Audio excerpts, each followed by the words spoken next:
Everyone loves TV Dad. On the next TV Dad, presented by Progressive, TV Dad meets the prom date. So you're here to take my daughter out, huh? Yes, sir. Now, I'm only gonna say this once. Drivers who switch and save with Progressive could save hundreds. Oh, I thought you were gonna say take care of my little girl or something. She's a kickboxer. She could take care of herself. Listen to your TV Dad. Drivers who switch and save with Progressive could save hundreds. Progressive Casualty Insurance Company and affiliates. Potential savings will vary.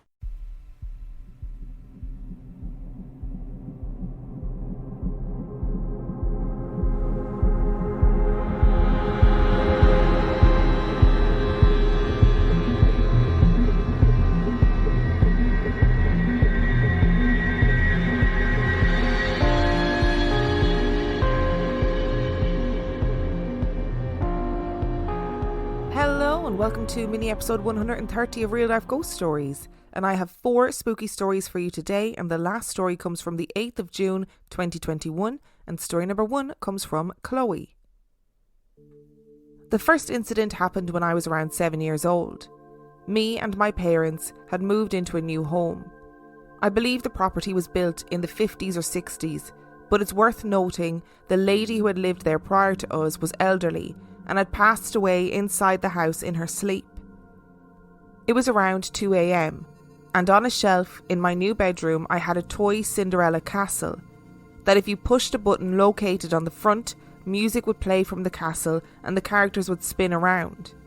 This set off by itself. It awoke my mum, who burst into my room to tell me off for playing with toys. Only when she opened the door, I was tucked up in bed shaking with fear. The second incident came when I was around 13. I was sitting in my living room. I had a friend over for dinner. My mum and dad were cooking in the kitchen. On the mantelpiece stood a small clock. A clock which was so irrelevant that no one would ever actually use it to check the time. So much so the batteries had run out some time before. This clock had an alarm feature that you could set by using the winder on the back, and it would beep when the alarm time had reached. This particular evening, at dead on 6 p.m, the alarm sounded. No one had set it. My parents struggled to find a rational explanation. My dad grabbed the clock to stop the alarm, only to find there were no batteries fitted. When I was around 14, my dad and I had gone away to visit family. My mum had stayed behind to care for our dog. She rang one night, extremely distressed that she had heard footsteps running across the hallway backwards and forwards. She had the bedroom door shut and was too afraid to open it. When I was 14 again, I was in my room at around 11:30 p.m, playing on my phone, texting, etc. After a while, I turned to try and get some sleep. It's worth noting that just before this, I had filmed a part of my bedroom, and when I watched the footage back, there were orbs flying all around the camera. As I got comfy and closed my eyes, about 20 seconds later, I felt and heard someone whisper, "Chloe," in my ear. I froze. I had my phone under my pillow and texted my mum to come into my room right now. She did, and there was nobody there. She stayed with me for the night, for I was too scared to sleep alone. Around this same time period, my dog used to religiously sleep on the end of my bed. I'd keep my bedroom door open so she could come and go as she pleased. This one particular night, she stood up so fast. Her hair was sticking up and she was staring into the dark hallway bedroom door, growling. No matter what I did to try and get her attention, she wouldn't stop or take her eyes off whatever she could see.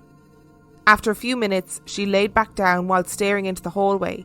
She never slept in my bedroom again. This applied for another dog we got in the future. He too would never sleep in my room. A year later, I had 2 friends over for a sleepover. We were sitting in my room listening to music via my iPod on a docking station. We paused the music and went outside for a cigarette, when the music started playing from the docking station, only this time it was playing full blast. We ran in to turn it off so as not to get complaints from my neighbours. When we entered the room, we found the cord for my ceiling fan tapping against the light shade, as if someone had pulled it or brushed past it. We slept in the living room that night. That was the last incident in my house, apart from hating the feeling of being there alone and feeling watched, especially at night. Fast forward to the age of 21. I had a job in a bus garage as a mechanic. and this building is super old, 1800s era if not before. I always felt uneasy there, for it was so big and very dark and gloomy. One day I was working alongside my mentor. He was sat to the right of me, and we were facing each other having a conversation. When he saw and I felt my ponytail lift and then drop back down. He was looking over my shoulder in disbelief and asked if I had felt that. I said yes, and he said I saw it but there was nobody there.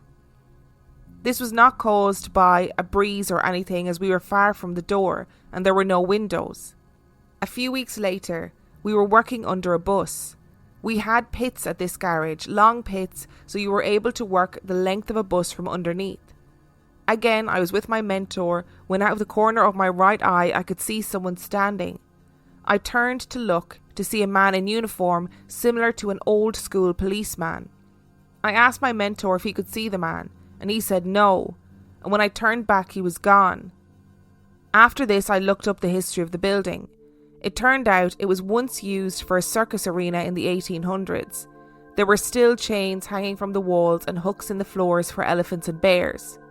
After this, it was a tram station depot, which explained the railing on the roof and the unusual shape of the building. Big enough for the length of a train and enough room for it to turn around. Upon research, I found some photos of a famous tram strike, and in one of the photos were men, believed to be tram drivers and conductors, wearing the same uniform as the man I had seen. After this, my mentor reported a feeling of being watched and followed around on night shifts, and recalled seeing the same man that I described. Around this same time, I began using an app called Sleep Talk purely because I was curious about what I did when I slept. Only one morning, I played back the previous night's recording only to hear whistling and humming. It was 2:30 in the morning. I sent the footage to my mentor, who via his laptop managed to increase the volume to make it clear. Both my parents deny whistling or singing at 2:30 a.m. I immediately stopped using the app. I left the bus garage shortly after for other reasons, and I haven't experienced anything since. I've also now left home and live with my fiancé. You will be very glad to know that Chloe sent the audio that she recorded, so I'm going to play it now and you can see what you think of it.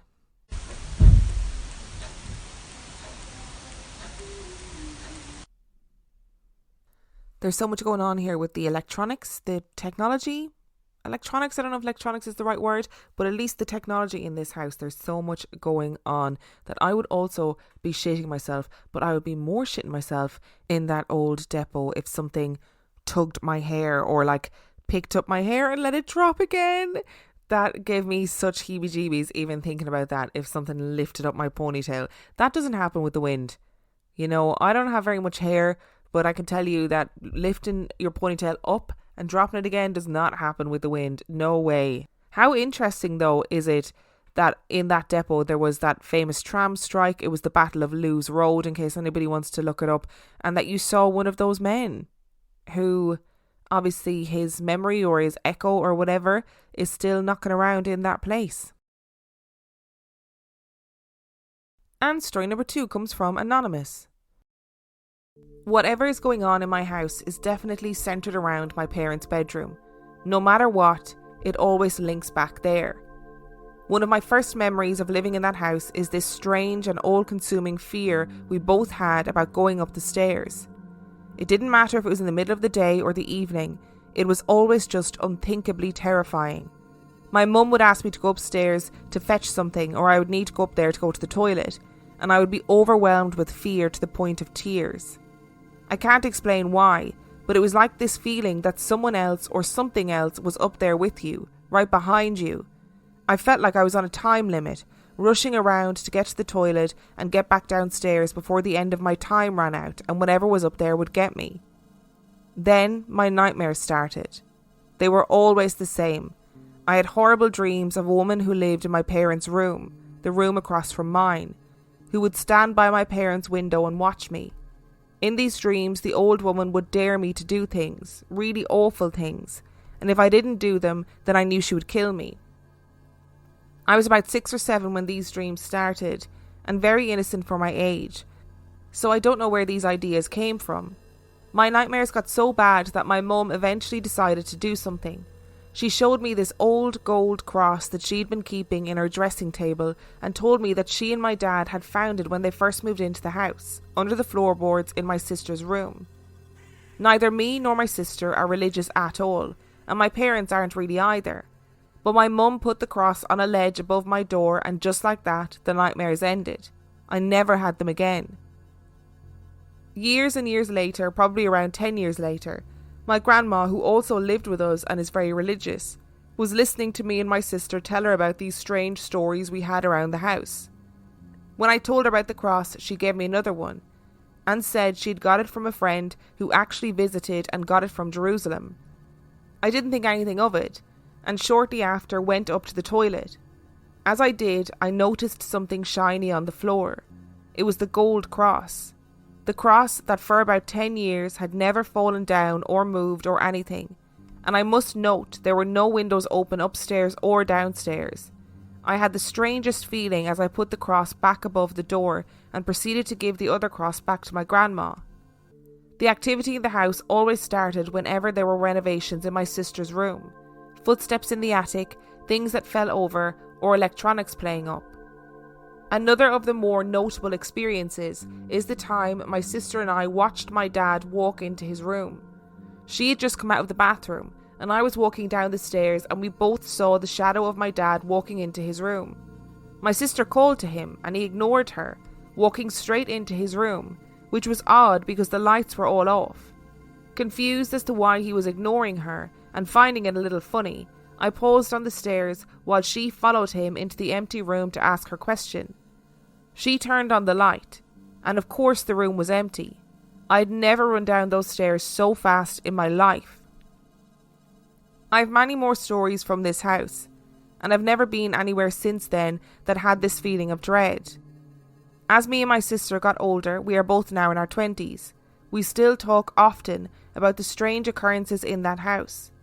But even to this day, neither one of us feels comfortable going to my parents' room. We have both discussed how it feels like this oppressive presence, even when the door is closed, which sounds silly. Whatever is in my parents' room, I don't think it's very friendly, and I will never forget the face of that woman from my nightmares. I often wonder if she really looks like that, or was just a manifestation of my fears. I never really want to talk about things like portals because I'm not exactly sure where I stand on them, and I don't want to come across as being really cynical, but stories like this where there's such an epicenter of all this strange stuff that's happening, like you've got electronics, you've got footsteps, you've got seeing apparitions of people walk into rooms, and you've got nightmares, like all of that stuff is so interesting, and it seems so varied that you do wonder, maybe some places are just epicenters of bad stuff, or maybe not bad stuff, maybe bad stuff isn't the right phrase to use, maybe they're just epicenters of paranormal stuff. And that was why it got churned up when there was renovations going on, when there was building work going on, because they do often say, paranormal experts, that renovation work often causes a disturbance in the energy of a household and therefore kind of shakes up any paranormal activity that might possibly be hiding in the shadows. Who knows? Today's episode is sponsored by HelloFresh. Now, look, I know I've been doing fun, silly ads for HelloFresh at the moment, but I thought I needed to do at least one ad where you could really get an idea of what HelloFresh is all about. Did you know that March is National Nutrition Month, and HelloFresh makes it easy to choose delicious dietitian-approved meals? Simply look for the Dietitian Win tag on their menu choices for meals with under 700 calories and with 1/3 less sodium. And those aren't the only options, so you can choose quick cook, you can choose that your box is family friendly, carb smart, protein rich, vegetarian, pork free. There are so many different options to choose from. HelloFresh sends you seasonal recipes that come with ingredients already pre-proportioned, so all you have to do is cook and enjoy. And I've said it before and I'll say it again, I'm not a good cook. It's not something that comes naturally to me, but let me tell you, when I'm getting HelloFresh, I feel like I'm Gordon Ramsay, you know? I'm taking pictures of every meal and I'm sending it into the group chat. To be honest, HelloFresh is one of those things that I'm always going to recommend, whether I'm advertising for them or not. It's quick, it's easy, it's great for people who maybe aren't very good cooks like me. It's cost effective and it also saves on a ton of waste. So go to hellofresh.com/real life ghost stories 60 and use the code real life ghost stories 60 for 60% off plus free shipping. That's hellofresh.com/real life ghost stories 60 and use the code real life ghost stories 60 for 60% off plus free shipping. Today's episode is sponsored by Hers. This time of year, all of the emphasis is always on organising your space. It's always on wellness. It's on spring cleaning. It's on fresh starts. But actually, the most important way to take care of yourself is to take care of your mental health, and you can do so at forhers.com. At forhers.com, you can get access to real medical providers who can prescribe trusted anxiety and depression medication if it is right for you.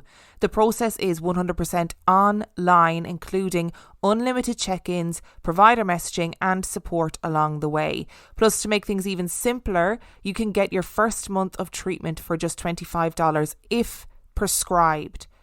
To get started, go to forhers.com/spring. That's forhers.com/spring. And I know for some people that getting access to proper mental health care can be a serious source of stress in and of itself. It also can be really difficult to talk to healthcare providers face to face about things like your sexual health, about things like hair loss, and about things like your mental health. That is why Hers makes it simple. Get started today at forhers.com/spring. That's forhers, forhers.com/spring. The offer is only available if prescribed. Prescription products require an online consultation with a healthcare provider who will determine if a prescription is appropriate. The subscription is required. Additional restrictions apply. See website for full details and important safety information. Everyone loves TV Dad. On the next TV Dad, presented by Progressive, TV Dad gets us through heartache. Chin up, sport. Oh, hey, TV Dad. You know what heals all wounds? Time? No, it's remembering that drivers who switch and save with Progressive could save hundreds. But Jen still doesn't want to be with me. True. I actually saw her with your friend Brian earlier. Wait, what? Listen to your TV Dad. Drivers who switch and save with Progressive could save hundreds. Progressive Casualty Insurance Company and affiliates. Potential savings will vary. And story number 3 comes from Cara. My reason for loving the paranormal stems from the house that I grew up in. My town is located an hour north of New York City. It has a lot of history dating back to the Dutch settlers in the 1600s. My house itself was built in 1880 by a family that had ties to the original Dutch settlers. It is said that a revolutionary doctor lived and sometimes practiced in the house, but I've yet to find proof other than some old bottles. My experiences started young. When I was a baby, the ceiling in my bedroom caved in. According to my mother, not a bit of plaster was in my crib, but huge chunks were around me on the ground. To this day, nobody can explain that. Then when I was little, I used to have panic attacks, and I can remember putting out my hand and feeling someone holding it as if to calm me down. I would also hear running through the hallways upstairs. I'm the youngest of 5 and have 4 older brothers, so I always assumed it was them, until they all left for college and I could still hear it. One of the oddest things was when I was around 7. I was half asleep and imagined walking down the stairs and seeing this lady in front of a roll-top desk. She was short and plump and looked like a maid or something from the 1800s. She was working and didn't even notice me, but to this day I can remember her clothes. She had mostly grey and a white apron type thing along with a little hat. When I was around 15, I saw a physical apparition of a lady standing between my bedroom and the room across the hall. She looked like the negative on a film strip, and I was like, nope, I am out of here. And one of the oddest things was when I came home from college and was up in the attic and heard a group of guys outside. I was thinking it was my brothers and their friends or kids from the neighbourhood, so I went down to see who it was and no one was there. My mother was outside working in the garden. I asked where the boys were. She asked what boys. She said nobody had walked by, and I told her that a group of guys had just passed. She didn't hear them. And I said no, they were loud and they were out the front. And we were both a little spooked. Even my friends would have experiences that my family never did. I can remember sitting in the kitchen with my brothers and their friends, and a group of them claiming to see a mist go from one room to the other. They got so freaked out that they left. Another time I had a group of friends stay over, and they swore they saw someone come into the room we'd been sleeping in, bend down like it picked something up and walk out again. They were convinced it was my brother's friend. He was short for his age, and they had been camping behind my grandparents' farm. When he came in the next day, they all asked him why he was trying to scare them. And he honestly was like, nope, it wasn't me. To the point where you could tell that he was just as confused as they were. He didn't even know most of them, and was not the type to do stuff like that. Some of them refused to stay over after that. We used to have a college in our town back in the 1800s. A few years before my grandfather's cousin passed, I told him all my little ghost stories. He was not a believer in the paranormal, but he did love history. He thought if they were spirits, it may be that my house was used as housing for the students. The boys could be students and the women house mothers. One more odd fact about my house. My father is the treasurer of our county. When they were getting ready to sell the house, the realtor found out that one of the previous owners was also the treasurer of the county. Either way, I loved growing up there, and it started my love for paranormal and history. I think they tend to go hand in hand. I definitely agree that the paranormal and history go hand in hand. Like, I'm not a history buff by any means at all. Never was, and I didn't have the concentration span for it at all. But what I do enjoy is when I do the research stories on a Sunday. I love getting into the research of a particular place or a folklore of a country, or if you've got a particular house and there's loads of history to it. Like, I love it. And I always end up going on little offshoots and reading different articles about different time periods in a particular place. And it is fascinating. And, you know, history tells us so much about ourselves now and how we got to where we are.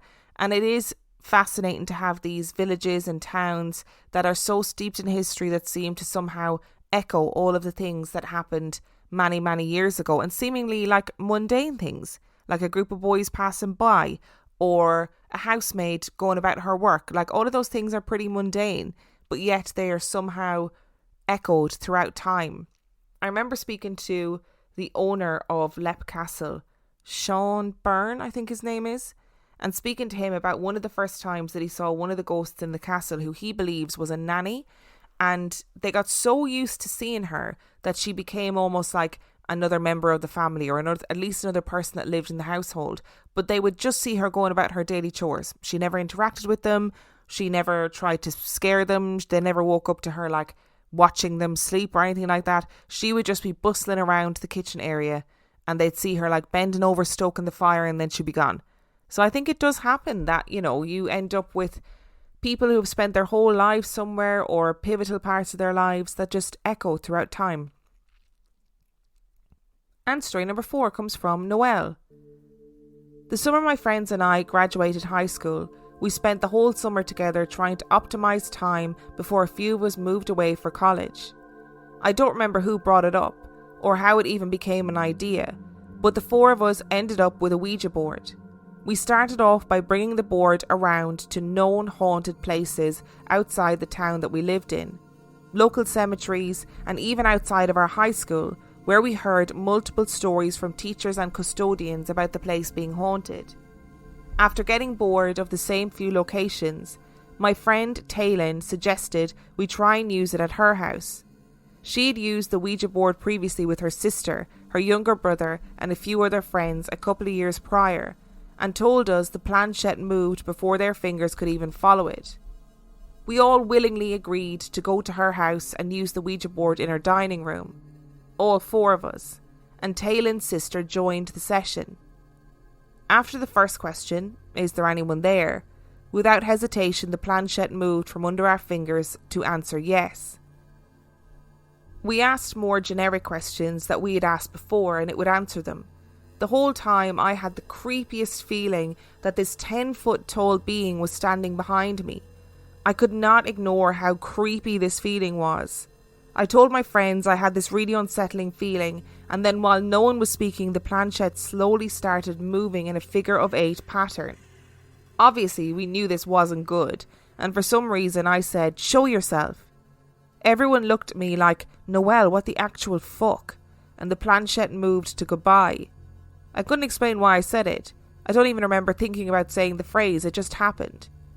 After this ghost communicating session, it was roughly midnight and we all decided to go home. And I still had this creepy and unsettling feeling bothering me. While I was driving home, I didn't put the music on. The feeling was bothering me and was triggering major anxiety, and the sound was only going to make it worse. I took the back roads home in the dark and kept slamming on the brakes and swearing a person, an animal or an object would jump out or fly out in front of my car. The drive home took for fucking ever, but once I was home, I was able to relieve some of my anxiety with distraction. My dad, my sister and my brother-in-law were still up and watching hockey highlights because the Stanley Cup playoffs were on, and my family takes hockey seriously. I decided I didn't want to go to my room quite yet, so I stayed up to procrastinate so I didn't have to go into the basement. I was so shaken up from the Ouija board experience and the drive home that I was zoning out and thinking about how I had fucked up and I probably had a demon following me now. My dad paused the TV after he claimed that he heard someone walking around in the basement. In the worst way possible, during the absolute silence, no one upstairs was talking or even moving. Heavy footsteps started up the stairs and trailed off about halfway up the staircase. My dad thought it was my little sister, who had a boot on from her broken leg, but when he looked down the stairs, no one was there. Now, I've seen enough demonic movies to know that if you acknowledge it, shit is only going to get worse. So I decided to come up with some random lie about how I was bouncing my leg, and that's what we all heard. Everyone in my family except for my mom and me are major skeptics, so they all shrugged it off and didn't think about it again. Shortly after that, I decided to bite the bullet and just go downstairs and go to bed. Thankfully, and oddly enough, it didn't take me long to fall asleep. This dream that I'm about to tell you has scarred me for the rest of my life. I will never forget this dream, and I can't stress this enough. I cannot make this shit up. The dream started off in this giant ancient mansion in the middle of nowhere during a blizzard. I was a ghost in the mansion with a bunch of other ghosts, and I was showing off this new trick I learned where I could manipulate the flame of a candle to move or grow larger. Each ghost had their own candle, and I was going around trying to teach them how to do this trick. Once the ghost party ended, all the other ghosts left. I was going around blowing out the flames of each candle. Even as a ghost, I still practiced fire safety. The last candle I had to blow out was on a table in front of this long, dark hall. I leaned over to blow it out, but instead of blowing out, the flame blew to the floor and created a fire trail all the way down the hall. At the end of the hall, the fire created an arch, and standing within the fire arch was a 10-foot tall Goatman. I remember this so vividly because I could feel my heart pounding in my chest. I stood at one end while the Goatman stood at the other. He exhaled this black smoke from his nostrils that travelled all the way down the hall towards me, and I inhaled the black smoke. I remember the smoke being so hot and burning. It burned my nose, my mouth, my throat and my lungs so bad. I woke up coughing and gasping for air like I was dying of smoke inhalation. A part of me thought there was a fire happening in my house, and thankfully there wasn't. Faster than Usain Bolt, I jumped out of bed and turned my bedroom light on. There was nothing in my room, and no fire elsewhere in the house. I grabbed my phone to check the time, as if I was actually in motherfucking paranormal activity. It was 3:33 a.m. Interpret this story how you want. I have no idea how to explain this. I do believe in demons, especially after this experience. I can confidently say that I am never going to mess around with another Ouija board ever again. Probably. We love a Ouija board PSA around here, but actually I don't think this story needs one, because Noelle did her own Ouija board PSA, sort of, about saying that she's never going to play it again. But I don't know, I wasn't very encouraged by the addition of probably at the end of it. So I did a Ouija board recently. I did it because I went to a seance in Pluckley. It's on our YouTube channel if you want to have a look at the video. And I did a YouTube video. I did a seance, and I wasn't overly blown away by it. Like, I was pretty skeptical about the whole thing. However, in the beginning, our group leader did say if the Ouija board starts making a figure of 8, or if it starts messing around with random letters and numbers, then you just really firmly move the planchette to goodbye, say that you're leaving the board, and then leave. And I honestly was a bit like, oh, that's a bit scary. How will I feel if it starts moving in a figure of 8? Will I get freaked out?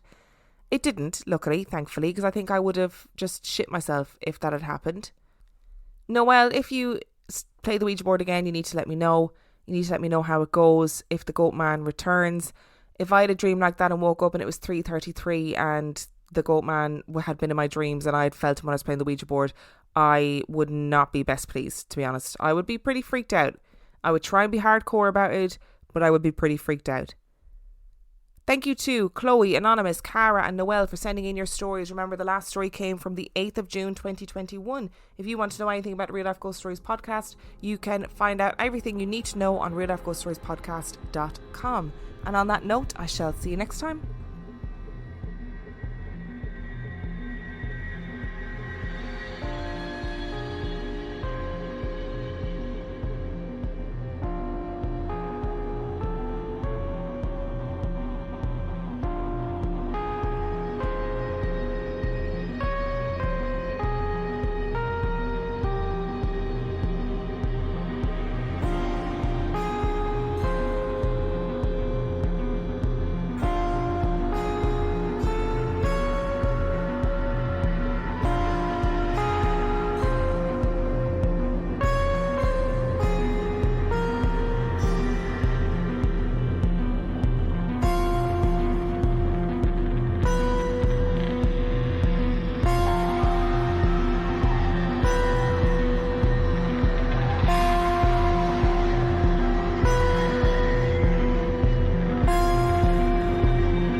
And now, a special motorcycle weather report from Progressive. Well, today you can expect lots of cloud cover with 0% chance of raining on your parade because you'll be riding your motorcycle vroom vroom. That rumbling low-pressure system beneath you should give way to a relaxing commute and the sudden urge to take the scenic route everywhere you go because, dagnabbit, you're having fun out there. That's your forecast. Back to you.